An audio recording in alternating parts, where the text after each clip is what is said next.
அனைவருக்கும் மதிய வணக்கம். இன்றைக்கி புரட்டாசி சனி அதுவுமா நல்லா சைவ சமையல் சாப்பிட்டுட்டு உடம்பையும் நம்ம மனசையும் சுத்தமாக ஆரோக்கியமாக வச்சுருக்கணும். இன்றைக்கி பருப்பு மட்டும் தாளிச்சிட்டேன். நெய் போட்டு காஞ்ச மிளகா மிளகு ஜீரகெல்லாம் போட்டு தாளிச்சாச்சு.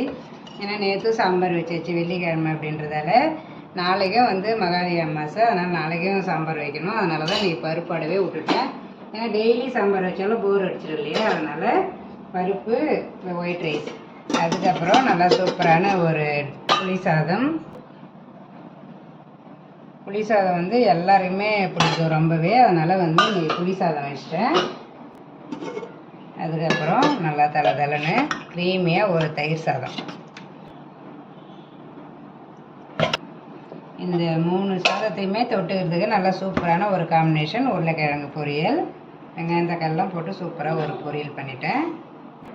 அதுக்கப்புறம் தொட்டுக்கிறதுக்கு அப்பளம். இப்படியும் பசங்க அப்பளம் கேட்பாங்க, அதனால் அப்பளமும் வறுத்து வச்சிட்டேன். அதுக்கப்புறம் கடையில் வாங்கிட்டு வந்த காரா பூந்தி. சிம்பிளாகவே இருந்தாலும் சுவைய மனம் குறையவே கூடாது. சூப்பராக நீங்கள் லஞ்ச் வீடியோ முடியும். நாளைக்கு இன்னொரு லஞ்ச் வீடியோவில் பார்க்கலாம். பாய்.